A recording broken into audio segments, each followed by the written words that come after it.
Welcome to Natural Habitat Adventures Daily Dose of Nature. I'm your host, Brooke Mitchell, and today's topic is Conservation Connect Help Halt the Johnson Tract Mine that threatens Alaska brown bears with Jen Woolworth, Alaska Program Manager at the National Parks Conservation Association.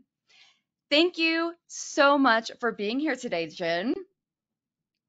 Thanks, Brooke. I'm really excited to be here. Yes, and I am very, very excited to have a nuanced and detailed conversation about the Johnson Tract mine to help all of us understand the history of the current mine, the current status, and what we all can do to help. But first, I want everybody to know who you are, your background, your story. So, could you maybe just teach us a little bit more? What is your background, and how did you get to the NPCA?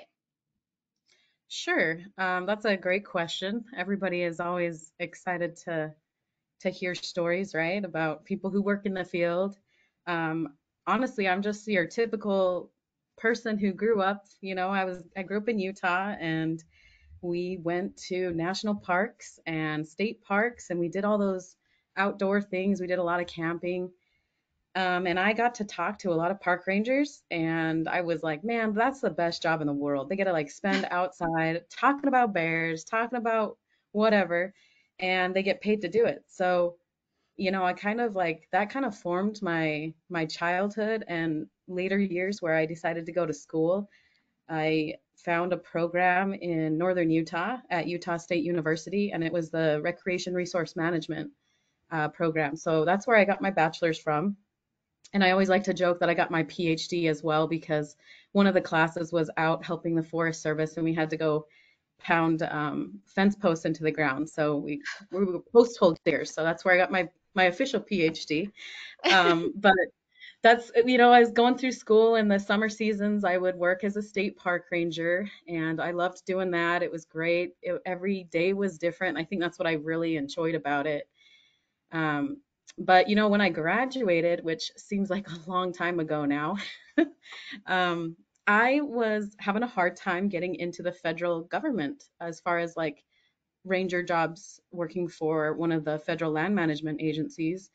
And I was like, man, what do I do to like get a job? I wasn't getting any callbacks or anything. And anybody who's worked on USA Jobs and tried to apply there knows that it's a really difficult application process. And I was like, it seems like it's really competitive, and I might have to go back to school. Which, when I graduated with my bachelor's, I was like, I don't want to ever go back to school. You spend 4 years in school, and you're like, okay, enough. Let me go do real world stuff. So I went back to school and I found a really cool program at the University of Idaho, and it was a master's degree, and it was natural resources and environmental science. And this is going to sound really weird because I love doing hands-on things, but it was actually all online. And that sounds pretty normal now, but like back in the day, it was not normal. It was very abnormal to do an online master's program in like the natural resource field, but it allowed me to work full time. I was working at the Bear River Migratory Bird Refuge with Fish and Wildlife Service. And so I was doing that full time by day, and then I was doing school at night. And it was perfect because I was able to, make enough money to pay for school, and I was still gaining experience. So by the time I graduated with that master's degree, I had about 4 years of being a park, well, maybe it was longer, 4 years of park ranger experience. Yeah, it was about that. So then I was finally like, okay, if I'm not competitive with 4 years of ranger experience and like a master's degree, then I might have to find a job somewhere else. But I applied for a couple jobs and simultaneously got job offers back. And one of them was North Dakota and one of them was Alaska. And you can't tell by my background because I'm in my office, but I'm in Alaska. It was, I mean, not to knock North Dakota, but Alaska has a lot of really cool stuff. So that's kind of how I got to Alaska. It was about 8.5 years ago. And I've been here ever since. I worked for So the job that brought me up here was working with the Bureau of Land Management at the Campbell Creek Science Center in Anchorage. And that was kind of a backwards ranger position because you had like you worked the school year and then you had summers off. And I've always had summers working and the school year off. So then I was like, oh no, I have to find a job like in the summer. I mean, that shouldn't be hard in Alaska, right? So I actually went and worked for the Forest Service in the summertime, which was great because that was like the third federal land management agency to work for. And I got to work at Mendenhall Glacier in Juneau, Alaska, and that is one of the most visited glaciers. And it's just an incredible place. There's tons of black bears. They come and feast on the fishes, swimming up the creeks there by the glacier. And I was in my element. I was watching black bears, talking to people, talking about glaciers. It was incredible, and I'm all this time I'm like learning about different issues that we have in the state and how quickly our glaciers are receding and things like that. And I got to share it with people from all over the world. So it was really great. And I kept working for the Campbell Creek Science Center with the BLM. And I kind of got to the point where I was like, all right, I'm tired of moving. I've been moving every year for the last like, I don't know, 15 years. And that can get really hard, when you move every year. So I kind of looked around in the conservation world and I was like, all right, where can I gain new experiences, more knowledge, more everything? And I kind of delved into the nonprofit world. And that was really kind of a life change for me. Going into the nonprofit, it was a little less stable, I guess you would say, because nonprofits are focused on like getting funds from people like you and me, and it's not like a federal position. But I really enjoyed it. There is a lot of freedom working for a nonprofit, and I was able to really kind of go and learn wherever I needed to go and learn. And I worked in some wildlife rehabilitation for a little bit, worked with different species in Alaska. Then I transitioned to a little bit larger of a nonprofit where I worked on polar bears and up in the Arctic. And then I worked on the endangered Cook Inlet beluga whales. And I also worked on brown bears. So, and of course, like the bear, I love the bears. And if you can't see, I've got bears in the background and bears everywhere. And I got belugas that I have on my earrings here. And I loved it. It was everything I get to do in my work now is just it's it really just focuses on my passion, where I want it to be directed, how I can help people, the landscape, wildlife, everything. And it's really brought me to this point where I have become like, I know everything that there is to learn in certain little areas, and I just keep growing and gaining more knowledge. So working for this nonprofit for National Parks Conservation Association has been really amazing because they've allowed me to continue to grow my career and really gain the knowledge that I need to help me become a successful person. And I think it's ironic I worked for three of the four federal land management agencies. The fourth one, I never worked for the Park Service. So now I get to work with the Park Service as the advocacy arm, nonprofit style. So lots of freedom in that. Well, that's wow. Talk about a crazy journey. So you are very much in depth of the Alaska, all the things, which is why you're the perfect guest to come on and talk about this today. So we're here to talk about Johnson Tract. So what exactly is this? What could you maybe explain a little bit more where it's at and why we should be paying attention to this issue? Sure. So first off, I'm going to show a map so that folks can get oriented here. So I am in Anchorage. So the big dot kind of in the north part of, well, I guess the top part of the map. And that's the big city in Alaska. There's about 300,000 people. And then that body of water, that's kind of the skinny part right there, is called the Cook Inlet. And that is how all the barges get to us. It's a pretty high use. There's fishing in there. There's oil and gas in there. The inlet is just full of all these things. And then across from the inlet, we have a couple national parks, and these are the parks that I work on, which is Lake Clark National Park and Preserve and Katmai National Park and Preserve. And then we have Aniakchak National Monument and Preserve down at the bottom. And I had my GIS specialist put this map together for me because we started talking about the Bear Coast probably before I came on board, but for over 2 years now. And we talked about what are the threats facing it. Most of you have heard or are somewhat familiar with Pebble Mine. That's that little pickaxe and the shovel on the left, far away from the water, right above. I think it's Lake Iliamna. That's where the proposed Pebble Mine was, which this year we had a huge win as far as the EPA doing a 404 veto, basically shutting down the prospects of a mine. And we're still working on getting permanent protections on that. But you can see right across from that is another little pickaxe and hammer or a shovel, and that's the location of the Johnson Tract Mine. And to give you a little more setting, Lake Clark is 4 million acres, which is huge. I think that's like bigger than the state of Rhode Island and another state back east. Um, but it's a large. We're talking about a huge land, and it's just this landscape of fire and ice and bears, and it protects these ancestral homelands of the Diné Athabascan people. So this rich cultural wilderness called Kijikvana in the Dena'ina language, which means many people gather at this lake. So it has about just over 18,000 visitors per year and over 100 miles of coastline.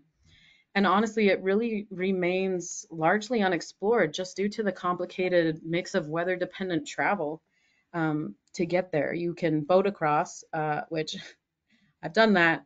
I don't really suggest boating. The inlet's a little rough, but flying is the best way. And you can take a flight out of Anchorage, and the pilots usually fly along the coastline. You get to see all this beautiful, incredible landscape. Um, and then you can land on the shores of Lake Clark. And it's an incredible experience. So we're going to zoom in a little bit now that we kind of have the location here. And we're going to go to, and this is a map of up close the Johnson Tract Mine. So here's a volcano, and they are mining at the base of this volcano. And then here's the proposed road, and there's a deep water port that also would be combined with this. So this mine is a proposed polymetallic mine, which means it's a gold, copper, zinc, and lead mine. And lead is the key thing here that makes it an extremely dirty mine. So kind of keep that in the back of your mind. Also, none of those are critical minerals right now. I know that we've been talking about critical minerals. This is far away. You saw from the other map, it's far away from a majority of people. So no one knows about it. You know, when I came on board several years ago, I would say, "Hey, have you heard about the Johnson Tract Mine?" And nobody would. People were like, "I don't know where that is. Like, what are you talking about?" And at first glance, it doesn't seem like it would affect a lot of people, but that's not true. It would impact a lot of lodge owners, local folks who live along the coast, and the community who relies on bear viewing. A lot of our communities rely heavily upon the income for their communities to continue. Um, and honestly, with a mine going in like this, it would really chop the growing bear viewing opportunities off at the knees, making it a lot harder for visitors to have what I think is one of the most transformative national park wildlife experiences possible.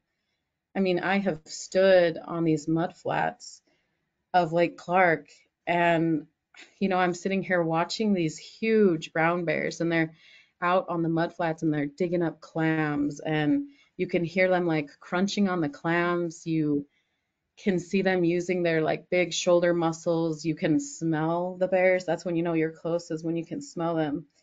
Um, and it's just such a rare, incredible opportunity, and one that shouldn't be lost due to a common gold mine. Absolutely. And as everyone can see from this, our NatHab's Alaska Bear Camp is actually at the bottom of this map right here. So as you can tell, like we at NatHab we're paying really close attention to this because this could be an issue for our incredible camp. And if anybody is on today has been there, you know how special of a place this is. So we are very excited to have Jen today to talk about it.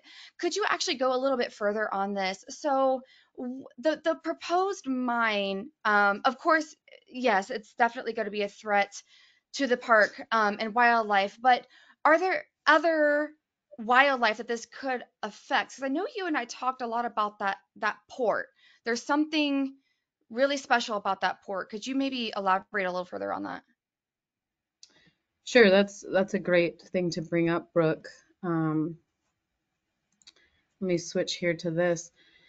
So this mine would require building a road to the coast. So this would disrupt the movement of terrestrial species such as bears, and a deep water port would be put in, and we're talking about put in the Cook Inlet in Tuxedni Bay.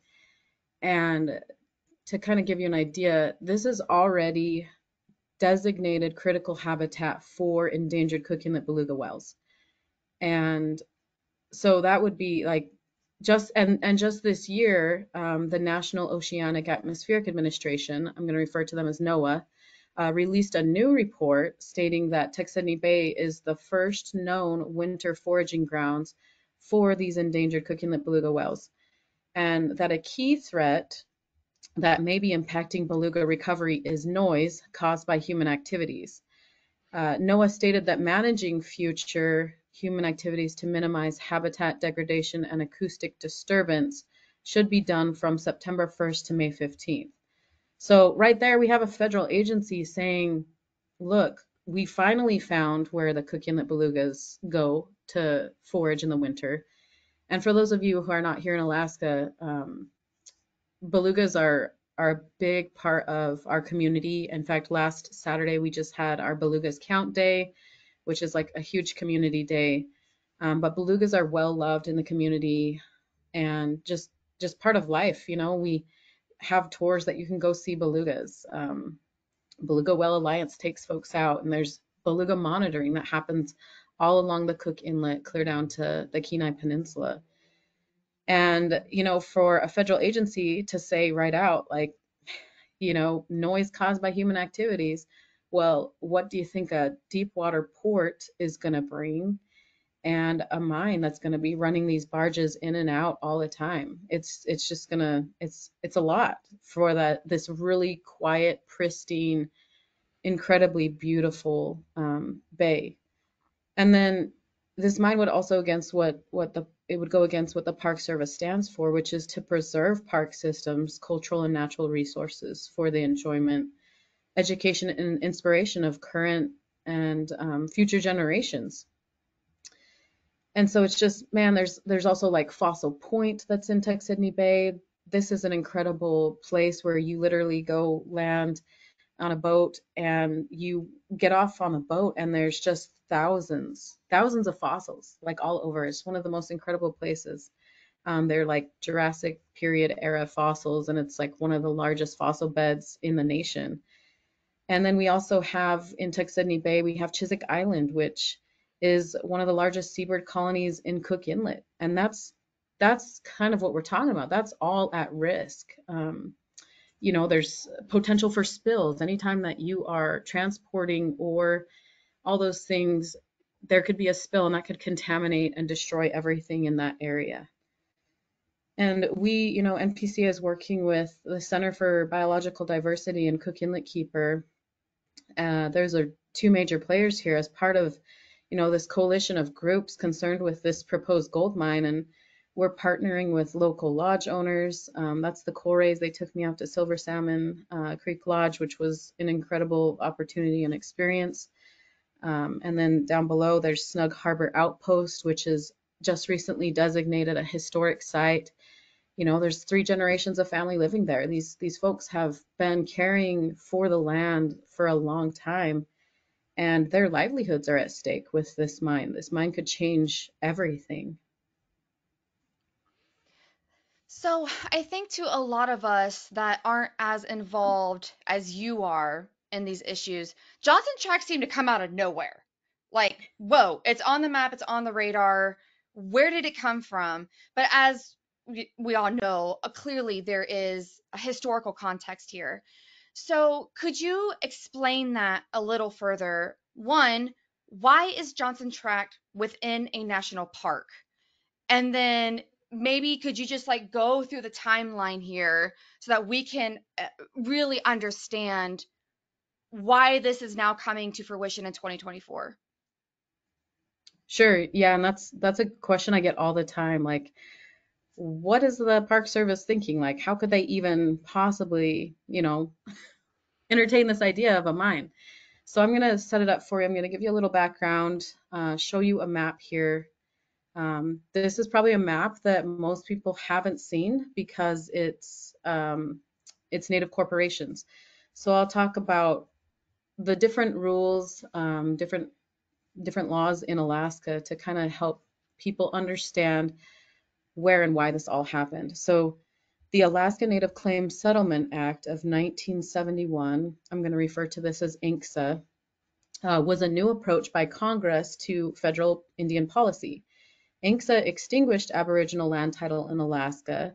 It divided the state into 12 distinct regions and mandated the creation of 12 private, for-profit Alaska Native regional corporations and over 200 private and for-profit Alaska Native village corporations. INCSA also mandated that both regional and village corporations be owned by enrolled Alaska Native shareholders. And unlike in the lower 48 states, where the reservation system was the norm, INCSA departed significantly. Its foundation was in Alaska Native corporate ownership. So CIRI, the Cook Inlet Region Incorporated, is the native corporation where that they are leasing the Johnson Tract mine. So CIRI not only obtained the right to mine the minerals from the Johnson Tract, but it also received the right to negotiate right-of-way access across national park lands to get those minerals to market.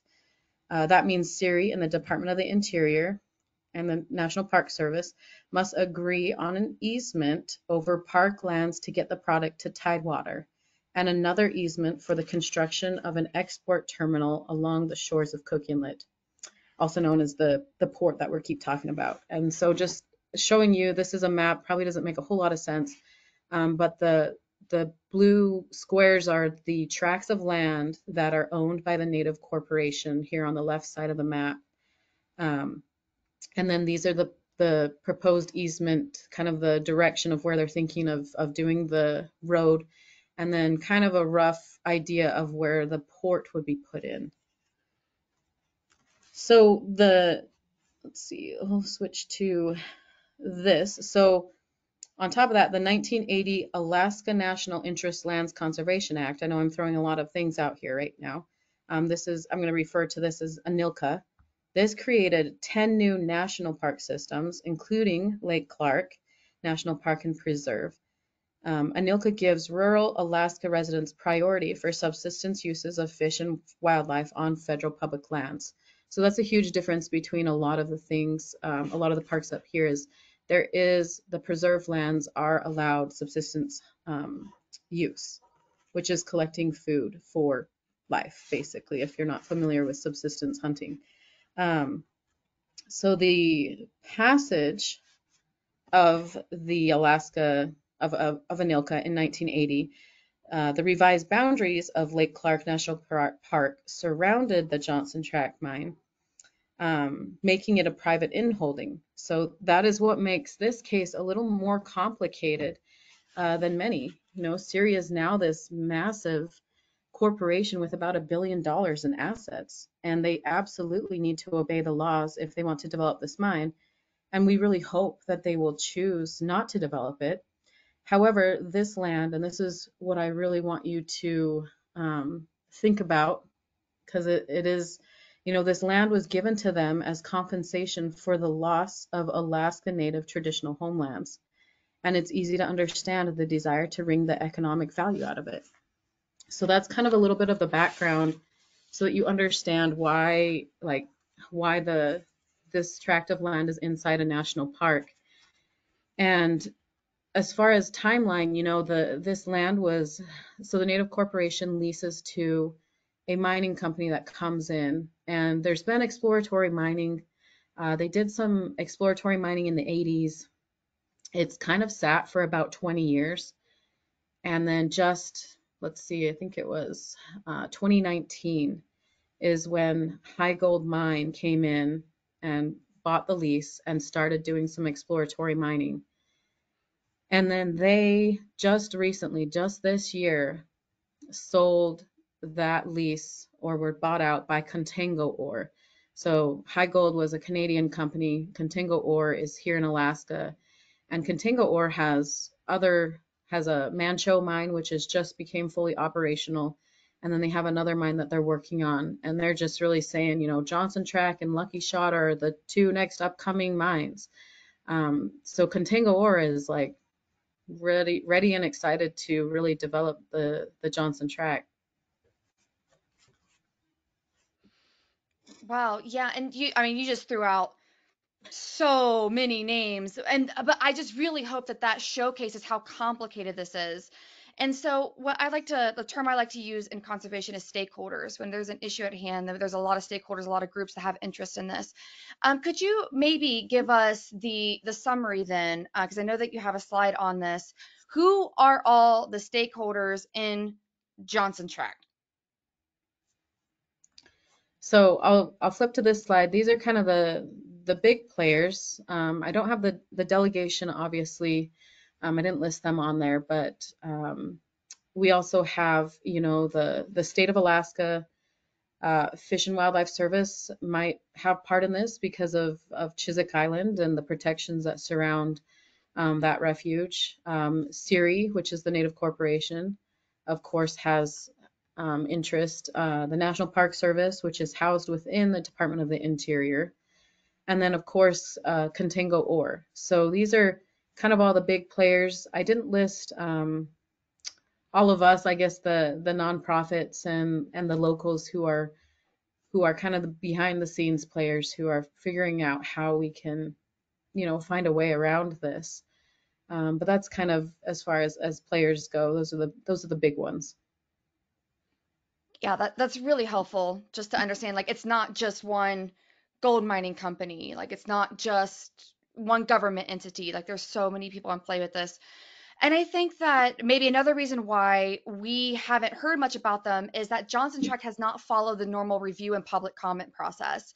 So, could you elaborate on this? What is the normal process?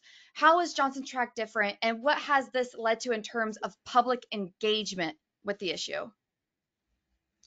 Sure, yeah, that's a really good question, Brooke, because folks are already like, what do you mean there's a mine going in and don't we have like a say? Like, why haven't I heard about this? And I think that's part of it is the strategy is really quick public comment periods. We had one just in June to comment on the conveyance of the easements, and I mean we're talking June in Alaska. I mean, that's summertime. Everybody is out getting their lodges ready, out fishing. I mean, it's busy, busy, busy, busy. And for the Park Service to ask Alaskans to comment on something like this in the middle of summer when they're really just ramping up, we've been waiting all winter because I like to say we have two seasons here. We have winter and summer. And summer's like 3 months and winter's the rest of it. And so I would say like, typical comment periods are 30 days plus.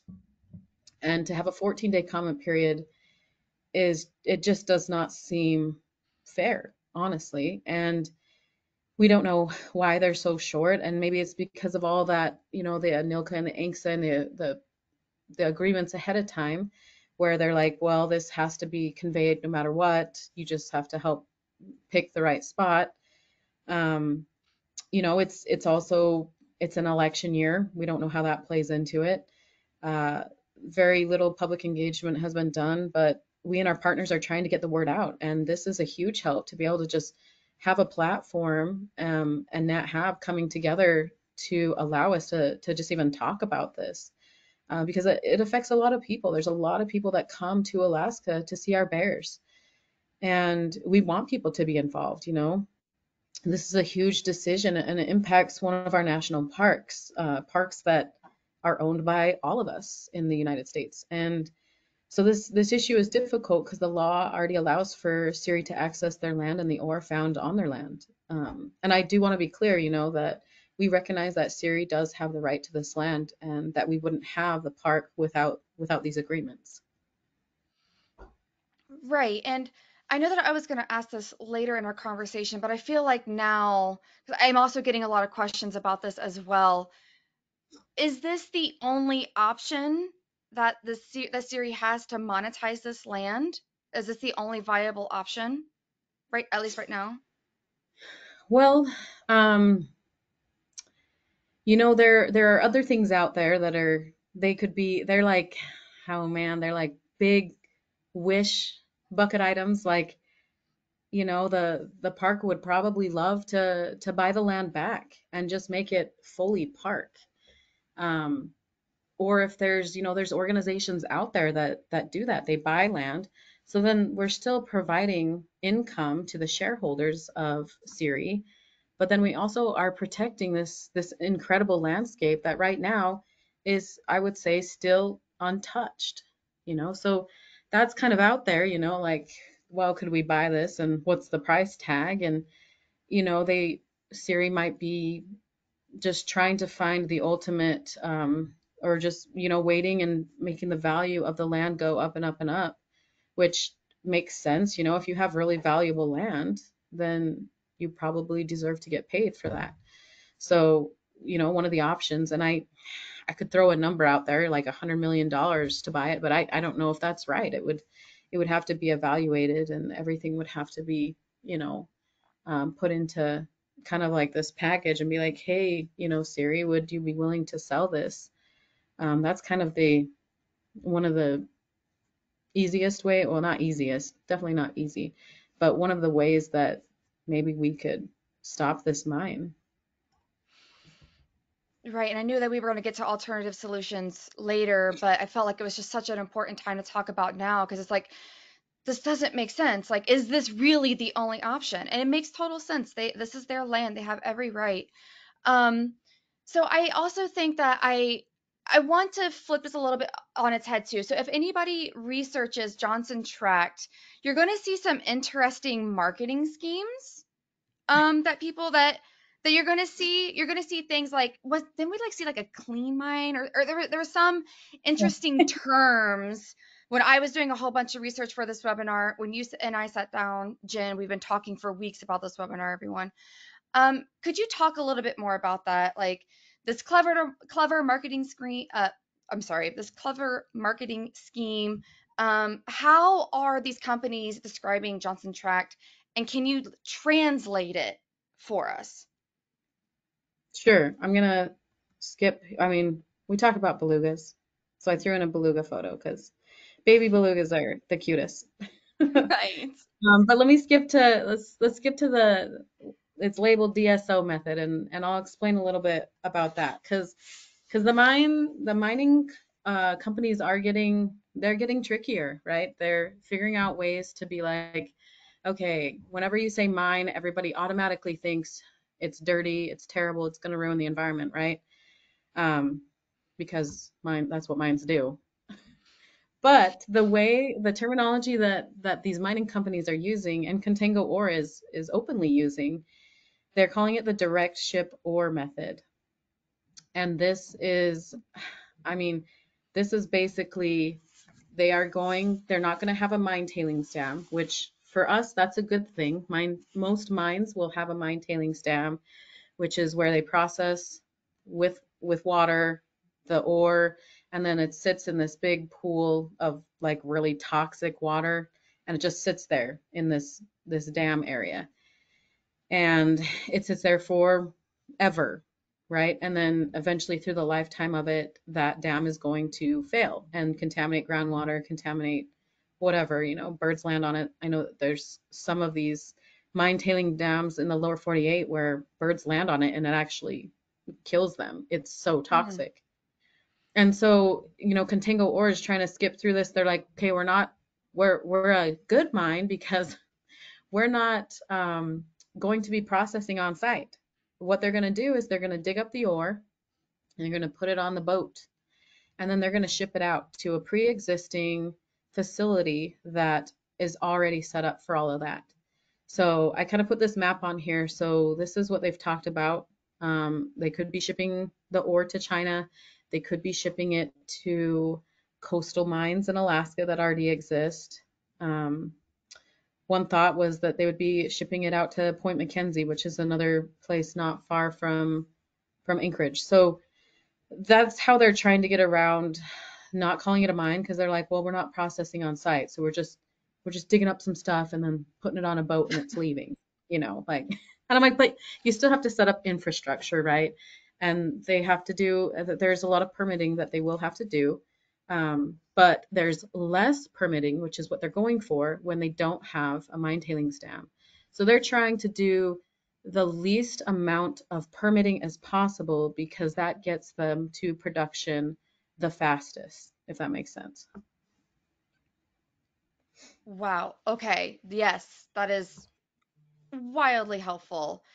And I've been getting a lot of comments about Pebble Mine. Yeah, with it seems that a good percent of the audience is pretty knowledgeable what happened with all of that. Could you maybe shed some light then about the viewpoints of the people that are actually in support of the mine?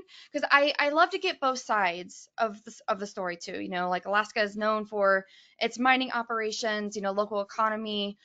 So from the viewpoint of the people supporting it, I would love to understand that as well. What's that side of the story? Yeah, that's that's a viewpoint that I can only really speculate about it because I don't fully understand why you would do that. But some of the things, like I said, it's not going to have a mine tailings dam, so it's a less impactful mine, I guess if you can say that, as far as like taking up areas. It's an underground mine, so lots of us are familiar with the open pit mine concept. So they're not like digging this huge hole in the ground and leaving this huge scar. They're digging smaller holes all over, kind of like, I don't know, like those little ground bees. That's the only way I can kind of describe it. Um, and then the road, if we're talking roads, it's a relatively short road, probably not more than 15 miles from the mine site out to the port. And it's not by a lot of people. So it's hard when a mine is far away and it's not like in your face every day, right? Like you're like, oh, I don't see this every day. So then you don't think about it. So that's kind of like in their favor. They're like, oh, there's no communities that can rally around it. But little do they know, there's a lot of folks who live there and are worried about it and their livelihoods depend on it. So that's kind of like, I guess, where they're coming from. And then also, to provide income for shareholders. They're running the corporation like a business. And running it like a business means you make money for your shareholders. So that I get that. You have to have money to survive in this world.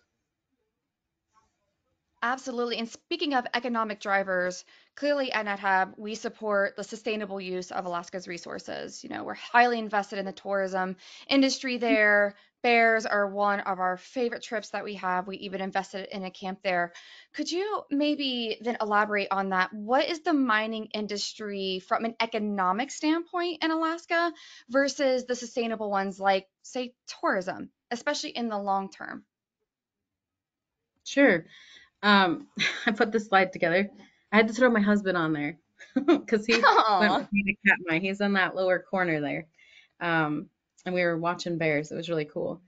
So I am by no means a, economist here, but I did a little bit of research because I was kind of curious. I was like, okay, what is the mining industry bringing in versus the tourism? And I actually found this research paper by Bob Loeffler and Steve Colt, who work at University of Alaska Anchorage. And they wrote this whole paper a few years ago that talked about mining and tourism. I think they also had fishing, but for our purposes today, just pulling out some numbers that they came up with, they had pretty similar income. They kind of estimated $66.6 million from mining and tourism go into the state each year. But they did mention in their paper that tourism is really hard to account for. There's how do you track all the hotels, the fuel, the groceries, all those things that go into tourism? That would be like a really hard thing to capture. So when it comes to like, a number, the mining, I would say, brings in a pretty like this is what it brings in, but tourism I think just adds a lot more to that number because there's just so many things. When someone comes here, they usually stay for, I don't know, probably more than 5 days. So that's 5 nights of hotel, car rental, all those things go into kind of that calculation. So I really think that, like tourism is more sustainable when it comes to like, we're going to keep doing this. We're not destroying the resource that we're going to view. We're being respectful of it. But mining would change that in this area. Yeah, absolutely. That's why we love coming every single year and then I have guests that come with us. Every single time we are putting money and I mean our dollars are so powerful. And if we with our dollars say we want this land alive and thriving, please keep it that way. So yeah, that's why I really wanted to ask about the economic drivers when it comes to both of these because sometimes it's hard to go backwards as we've seen in many places around the world. A mine can destroy a lot. I am back in the Appalachians, and there's been a lot of destruction here, and it'll never be the same just because of what's happened. So, could you maybe talk about where does this all currently stand? What is the status as of today? What is it? September 25th, 2024. What is the update status? Sure. I'm gonna switch to this here. So currently we're like in this holding pattern, and we're waiting for there's going to be another short 14-day public comment period where the park is going to be putting out the resource plan.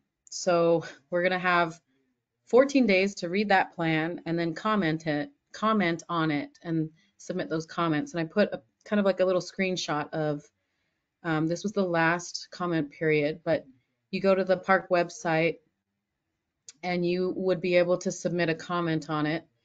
And the next comment period is estimated to be November. So I'm like looking at November and I'm like, man, there's not a good time in November to put out a 14-day comment period because we have some holidays at the end of it. We have holidays at the beginning. And I'm like, okay, so this is going to be another one of those like you actually have, 8 days to comment versus 14 realistically And if the you're in election the too. weekend. Yes, the election. Yep. All of those things are in November. And I'm just going, oh, that sounds like a terrible time to do a public comment period. But the last one was in June, which was also a terrible time. So we're just trying to like, I mean, it's hard to prepare for a comment period when you actually have to read a resource plan that's coming out, and we don't have that resource plan. But I think right now we're just really focusing on raising awareness so that when that 14-day public comment period hits, people know about it. They have some heads up, and they have at least it's like, I don't know, a reminder in their phone to like, hey, I need to do this or I need to be watching this. Because honestly, like, we're a large nonprofit and sometimes it takes us a little while to put things together to get it out to our folks who are on the list. So 2 weeks is sometimes, I mean, you're supposed to have more lead time than that to get it out, So we're like, okay, you just got to be prepared. You got to be hit the ground running when you hear it that it's coming out. So that's kind of what's next. And I would say, comments about what people are concerned about. If you read the plan and you're like, well, they didn't address this, they didn't address that, um, or if you like need to talk to some experts, like there's you can always call up and be like, hey, what about this, um, I don't know what's going on, and did they address this in the plan, because there's a lot of things that they'd have to cover. Yes, and um I am like getting flooded right now. It's absolutely phenomenal. Like all of you are just incredible. Thank you for sending me your comments and your questions. I'm getting a ton of questions about like well one okay, so it sounds like will there be like a notification from the NPCA going out with like specific comments that people should ask? Is there any newsletter? Do you know when there's a timeline for any of this stuff? Because I'm getting a lots of questions like how do I sign up for alerts, like when will I be notified, can I be notified? Is there anything like that in place for people to stay in the know? Yeah, if you sign up for, like, we have social media. NatHab is also really has been really good at like notifying too of things going on. Um, so like our social media, you can sign up for our alerts on NPCA, and that will alert you if there's like an opportunity to comment. So there are things in place. You can also sign up. I think that there's let's see, Lake Clark, I think, has a list that you can sign up to that says, hey, this has come out and you can comment. You can also contact the park and be like, hey, how do I get on this list? Or, hey, I'm really concerned about this. And I think they have an email that you can send an email to, letting them know. I think is best, so that you're like, hey, this is me on record saying I'm concerned about this. But yeah, that's how we're gonna do it. Is we're gonna try and do some blasts out, leading up to. We're also gonna try and write some op-eds. I mean, if you've been to the place and you want to write a politician, like anything we can do to like get it and elevate it in a space where, like, hey, I know so and so, and they know somebody that actually could is a decision maker and could maybe move some things around and rattle some cages or something. So anything you all can do to just continue to elevate this, keep it up, and thought about, really, because that's the biggest issue, is people are just unaware of it.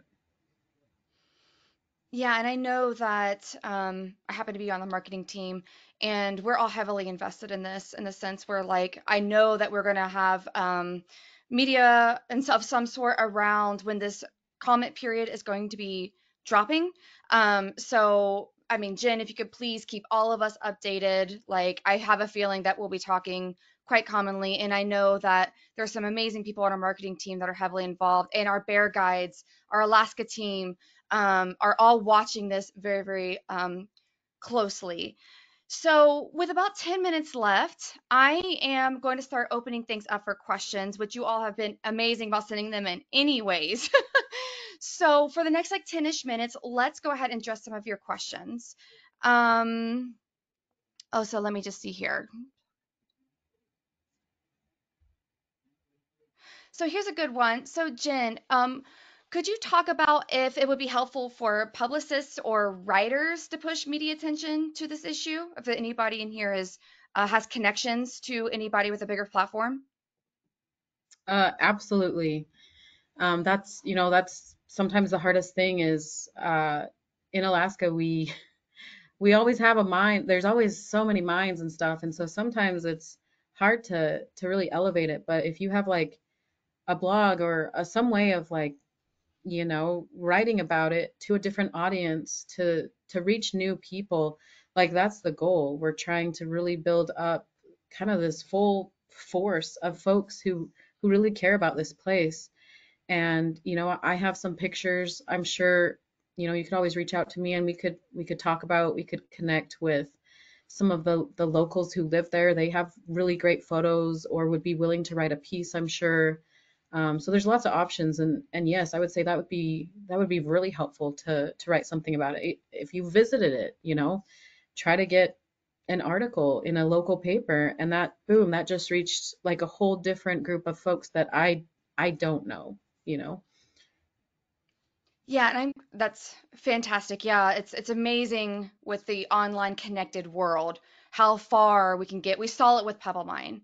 And speaking of Pebble Mine, a lot of people are asking, is it possible to tap back into that big wave of people that stood up for Pebble Mine?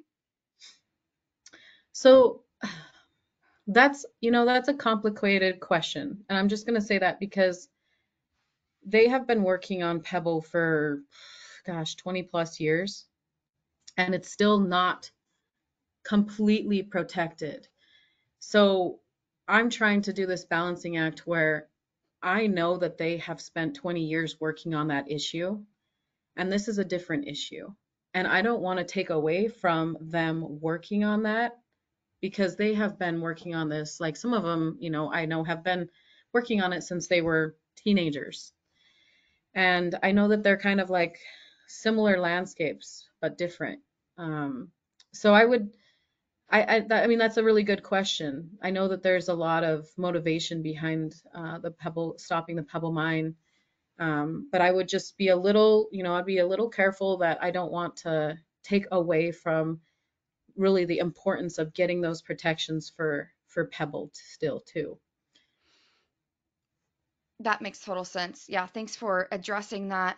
So I have a really good question here. Is this the only place where this mine could be? Could it go somewhere else? I think it could go somewhere else. Because Yes. yeah, like I said earlier, this mine, it it doesn't have any of the listed critical minerals. So we're just talking about a gold, silver, lead mine, you know, and there's other pre-existing mines already. I mean, Contango, the company who is leasing this right now, they have the Manh Choh mine, and they're working on getting the I just forgot what it's called, Lucky Shot mine up and going. And so I'm like, there's a lot of mines already in Alaska. And so I'm like, man, this is one more, and it doesn't have those critical minerals. Um, and so I'm kind of like, why this mine and why right now? In a time where we really need nature to kind of heal ourselves. NPCA has a veterans program, and we this summer were able to take out some combat veterans out to the Tuxedni Bay at Snug Harbor, and it was this incredible opportunity for these combat veterans to heal on the landscape. And so it's like this mine doesn't have to go in here. We just have to figure out how to compensate, and to help the Native Corporation attain what they need in a different way. Right. And that's why I don't want this to come out like that anybody's bad here. It's you know, and I think that you've done a fantastic job of that as well. Like there isn't like this like big bad person that's doing all these bad things. So I do am getting a lot of questions here, and if you can speak about it, that's great. If not, let me know. Do you know if any of the bigger nonprofits or organizations have approached the Native Corporation as a counter offer to help pay for the land or raise money? Do you know if there's anybody else that has been in touch to maybe help with the land and resources? I don't know of anybody who's done that um, yet. I think this is kind of a newish thing. This mine didn't really seem a threat until I would say the last year, like where it really started to gain some momentum. So that's a really good question, and maybe I don't know, maybe someone else is working on it that I don't know. That's the thing is this mine has been so under the radar. We just kind of picked it up. My whole position is focused on these parks, Lake Clark and Katmai. So, man, if there is somebody out there that is working on it that I don't know, please, please contact me and let's see what we can do to collaborate. Yeah, and I do have a fantastic question here that's asking about any other organizations that are combating this mine and if there's any native groups. So, could you maybe list who's partnered with you and anybody you do know is working against this? Sure. So I mentioned Cook Inlet Keeper. They've been working on the Cook Inlet for a long time, and so they definitely are involved. Center for Biological Diversity, the CBD, they're really working. They've worked on belugas a lot. They've been doing a lot around protecting Chiswick Island, which is that fish and wildlife. That's that seabird colony. We have smaller organizations like Alaska Wildlife Alliance, Beluga Whale Alliance. Um, I mean, there's a lot of NGOs, and there's also a lot of, I would say, local lodge owners and folks who live along that coastline that have reached out, and we're working right now to build up this coalition so that we can get out information quicker and really become more of like a tight knit community around it. And then in regards to the tribes, I've started reaching. Well, I've been reaching out to some of the tribes, and they are doing consultations with the Park Service, and the Park Service has been um, continuing to try and reach each of the individual tribes. I think right now we are working towards working with more tribes like the Kenichi tribe, Chickaloon, um, Ninilchik. So these folks have a lot on their plates already. So I'm trying to be very conscious of that and coming to them and saying, "Hey, how can we partner with you? How can we help?" And it's just kind of this learning process.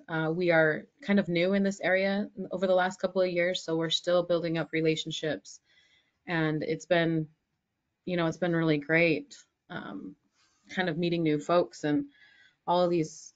There's so many organizations. I mean, we've worked with Trustees for Alaska. They are really heavy hitters when it comes to like the legal end of things, and they help form a lot of comments. They're kind of like the lawyers of the conservation world. So I'm sure I missed some. So I apologize if I missed you, but Oh, fantastic. We are definitely getting close to the bottom of the hour, but there is one more question I want to ask you before turning it back to you and sharing with people how they can follow and get more involved. So first, this is a really good question where somebody was paying very close attention to your maps, and that was the Cook Inlet itself. Who owns that waterway? Could that possibly be a cutoff of this? Or is it open and they would just have the permits to take the ore away? So could you maybe elaborate a little bit further on that part itself?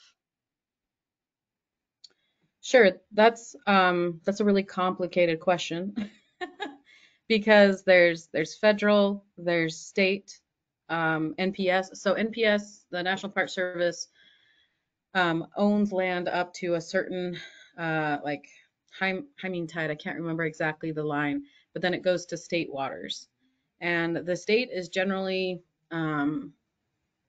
pretty. What's the word? They focus on development because that's what brings money into the state of Alaska.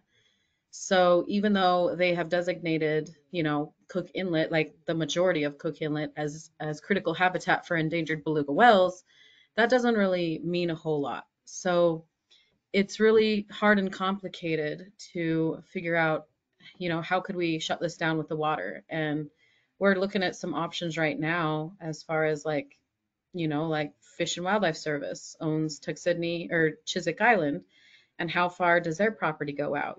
Does that come into play? So there's kind of like it's not a clear answer, Hmm. but we are looking into things like that. Like, are there other ways of like stopping in the marine environment? Um, like, because if there's no port, then obviously they can't get the ore out. So that would be like stopping it in a different way. Yeah, so I was really glad that someone brought that up because that is like, I mean, that could shut the whole thing down if you think about it. There's no way if those permits don't get through, then everything else shuts down. So, yeah, let's look at this from every single angle. So, Jen, you're amazing. Thank you so much for taking the time to sit down with us. And I would love to turn it back to you for any last closing comments and how people can get involved. Sure, thanks. I'm just going to throw up this slide here, and I know you'll be getting the recording, so you'll also have this if you don't have like time to like jot it down real quick, or you can take your phone and screenshot it. But these, these are ways that you can help support. We can't do it alone, that's for sure. And we're looking at trying to raise like $130,000 to make all of this work possible. And here's the giving link.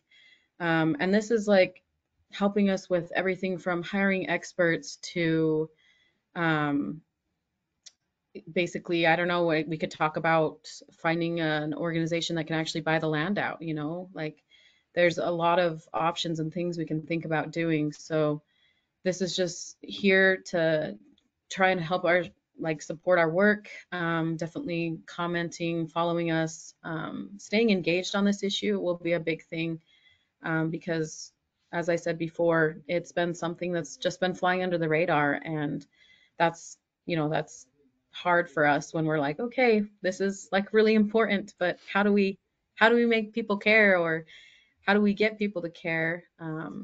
But these are some of the ways. It's just staying in touch with us. You can email me, all these options right here. So Yes, and I just want to thank you again, Jen, for taking the time to present to us today. I feel so much more knowledgeable about this issue, and I really appreciate it. And I'm sure that everybody who viewed today also feels that way. And everyone, just stay in touch with us at NatHab with NPCA. You can even email pretty much at any time. We'll let you know what the status update that we have at any moment. So, again, Jen, thank you so much for coming on today. And thanks to everyone that for tuning in, and join us tomorrow for our next daily dose of nature. You can check out this week's lineup, including registration links on our website at nathab.com/webinars. We did record today's presentation, and we will have a replay available soon and on our website. And also, everybody, Jen has provided me with a lot of extra resources, which I will have in that replay email. So make sure you open it up. With that, I will conclude the webinar. Goodbye, everybody. bye.